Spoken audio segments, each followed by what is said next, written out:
Assalamualaikum warahmatullahi wabarakatuh. Halo semuanya.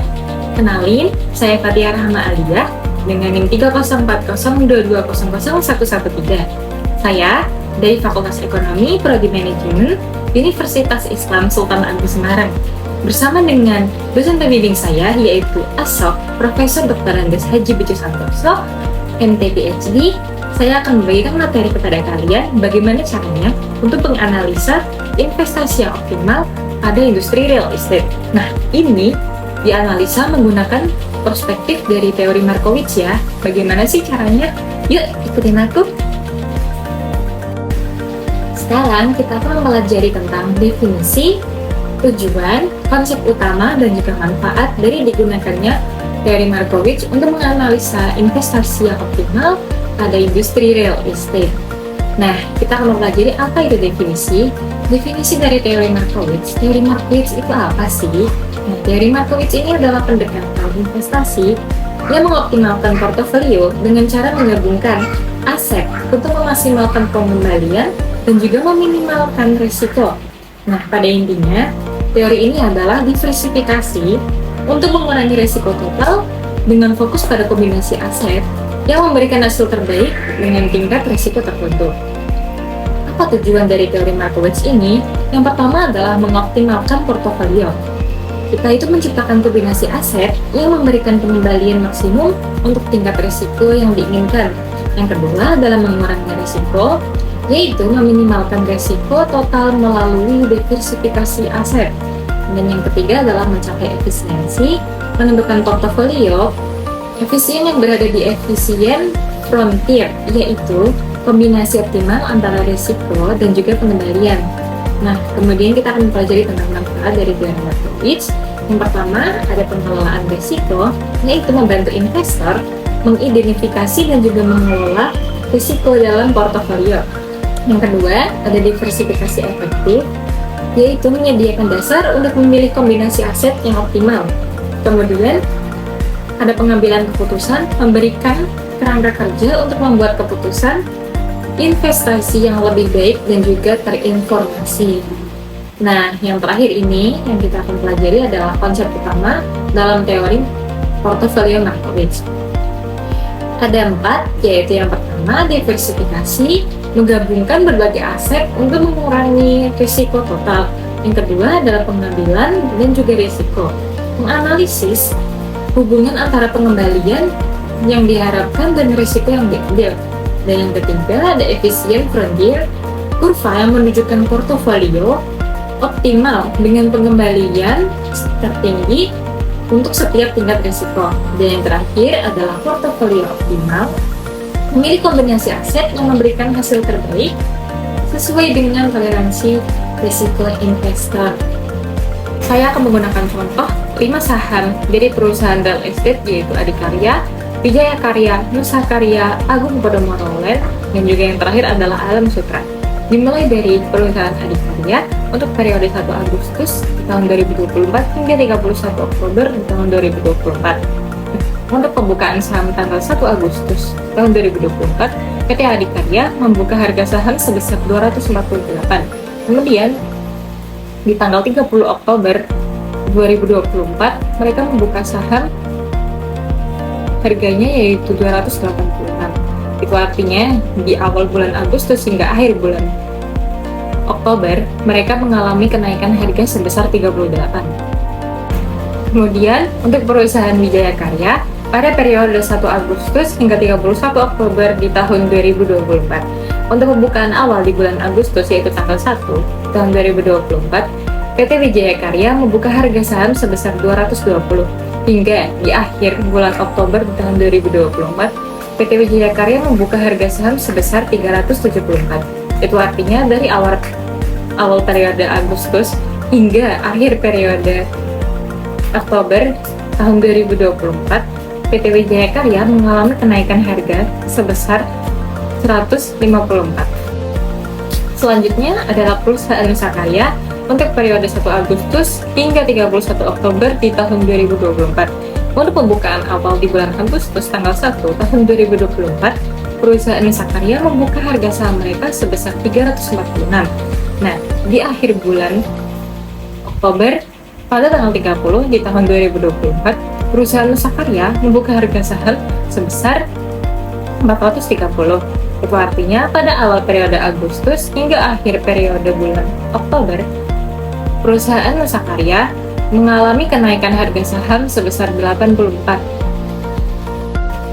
Yang selanjutnya adalah perusahaan dari Agung Podomoro Land untuk periode 1 Agustus hingga 31 Oktober di tahun 2024. Untuk periode awal tanggal 1 Agustus di tahun 2024, perusahaan Agung Podomoro Land membuka harga saham mereka sebesar 101.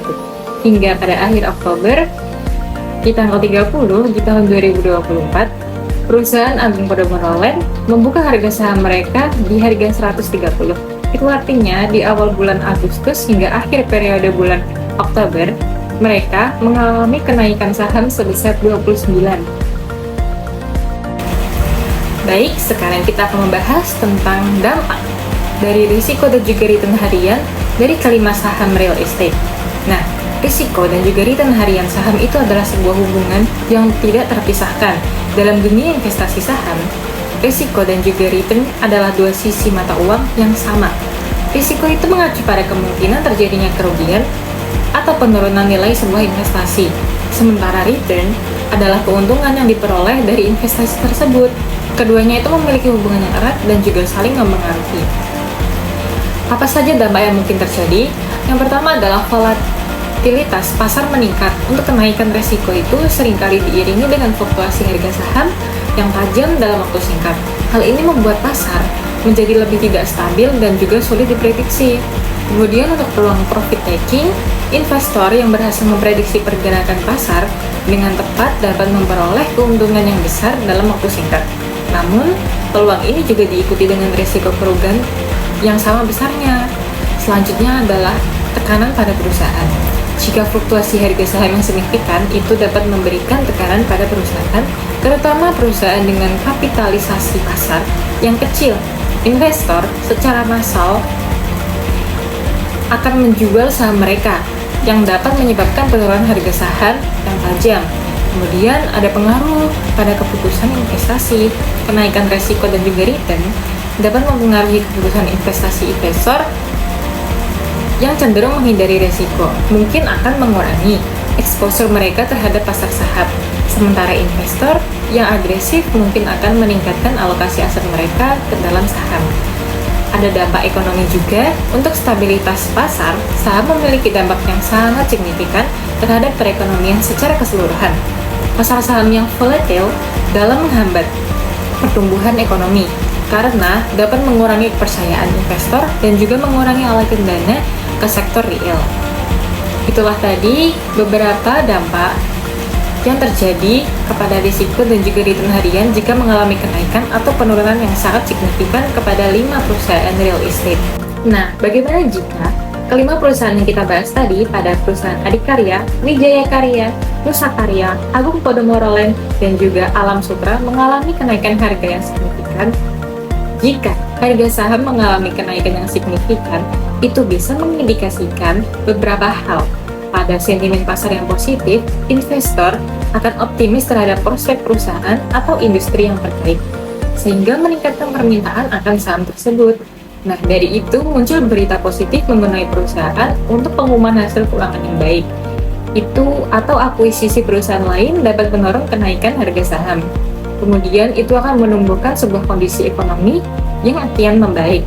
Pertumbuhan ekonomi yang kuat, inflasi yang terkendali, dan juga suku bunga yang rendah dapat mendorong investor untuk membeli saham.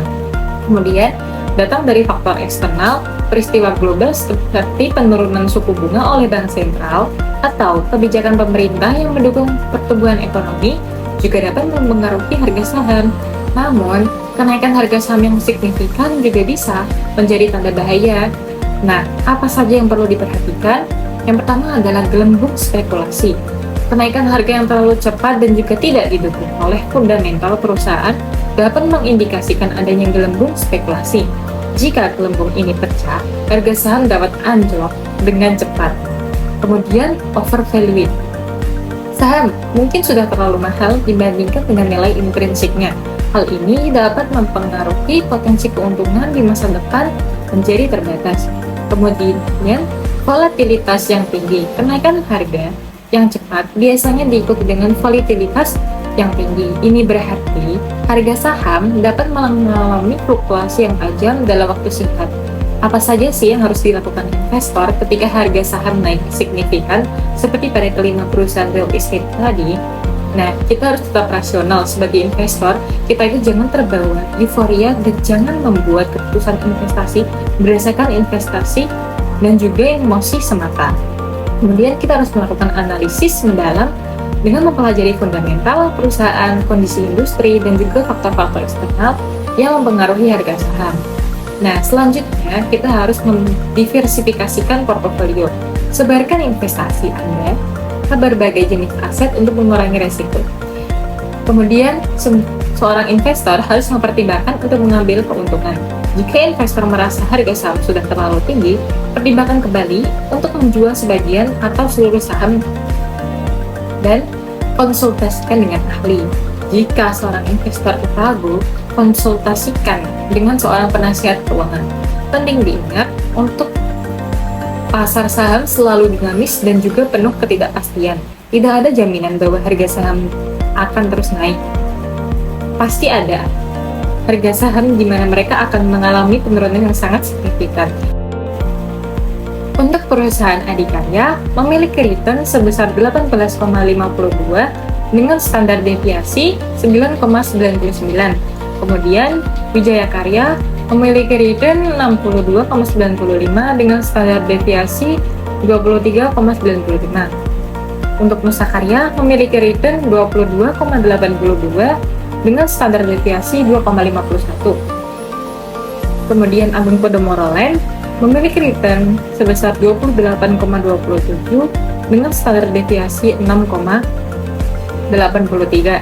Kemudian untuk perusahaan Alam Sutra memiliki return sebesar 52,53 dengan standar deviasi 17,16. Kemudian, bagaimana dengan resiko pada kelima perusahaan real estate tersebut? Untuk perusahaan adikarya memiliki tingkat resiko sebesar 0,53. Kemudian untuk Wijaya Karya memiliki tingkat resiko sebesar 0,38. Untuk Nusa Karya memiliki resiko sebesar 0,1. Sedangkan untuk Agung Podomoro Land memiliki resiko sebesar 0,24. Dan terakhir, untuk perusahaan Alam Sutra memiliki resiko sebesar 0,32.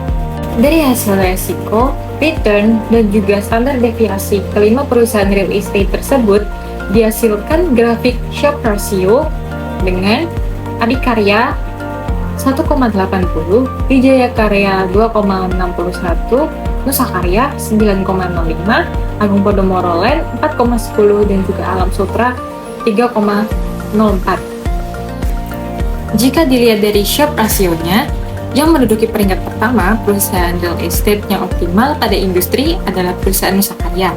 Kemudian di peringkat 2 disusul oleh perusahaan Agung Podomoro Land, dan yang ketiga ada perusahaan Alam Sutra, yang keempat perusahaan Wijaya Karya, dan terakhir kelima adalah perusahaan Adikarya. Sebagai perbandingan, perusahaan Nusa Karya memiliki return yang tinggi dan juga risikonya lebih rendah. Pertumbuhan laba stabil, fokus pada pengembangan perumahan menengah ke atas. Sedangkan untuk perusahaan Adikarya memiliki return yang lebih rendah, risikonya justru lebih tinggi. Kemudian pertumbuhan laba pada perusahaan tersebut fluktuatif. Fokus pada pengembangan properti komersial di lokasi yang belum mapan. Nah, dalam contoh ini, perusahaan Nusa Karya dianggap memiliki risiko yang lebih rendah dan juga potensi return yang lebih stabil dan optimal dibandingkan dengan perusahaan Adikarya. Nah, kesimpulan dari materi ini, investasi di bidang properti itu selalu mengandung risiko. Tidak ada investasi yang sepenuhnya bebas risiko. Nah, dari teori portofolio Markowitz memberikan kerangka kerja yang kuat untuk mengoptimalkan investasi di sektor real estate. Jadi, salah satu prinsip utama teori Markowitz adalah diversifikasi. Dengan menginvestasikan pada beberapa perusahaan real estate yang berbeda, investor itu dapat mengurangi risiko secara keseluruhan. Hal ini dikarenakan kinerja di setiap perusahaan itu tidak selalu bergerak searah. Kemudian, teori Markowitz ini menegaskan bahwa ada hubungan positif antara risiko dan juga return. Semakin tinggi risiko yang diambil, potensi returnnya yang lebih tinggi juga dapat diharapkan. Namun, jika investor harus memilih portofolio yang sesuai dengan tingkat resiko toleransi masing-masing. Untuk analisis Markowitz, membantu investor mengidentifikasikan portofolio yang memberikan return tinggi untuk tingkat risiko tertentu. Atau sebaliknya, risiko terendah untuk tingkat return tertentu. Portofolio optimal ini akan bervariasi tergantung pada preferensi risiko setiap investor. Selain kinerja perusahaan, faktor-faktor lain seperti kondisi pasar, siklus ekonomi, dan juga kebijakan pemerintah juga akan mempengaruhi kerja portofolio real estate. Investor itu perlu melakukan analisis mendalam terhadap perusahaan real estate yang menjadi kandidat untuk dimasukkan dalam portofolio. Faktor-faktor seperti fundamental perusahaan, prospek industri, dan juga valuasi harus dipertimbangkan. Dilihat dari ranking saham industri real estate, saya akan memilih perusahaan Nusakarya untuk mengelola seluruh industri yang optimal. Sekian dari apa yang saya sampaikan. Mohon maaf apabila ada kesalahan yang disengaja maupun tidak dari materi yang saya sampaikan. Kita akan sama-sama belajar untuk mempelajari bagaimana caranya menganalisa sebuah saham, baik di bidang industri, real estate, maupun bidang lainnya. Sekian, terima kasih. Wassalamualaikum warahmatullahi wabarakatuh.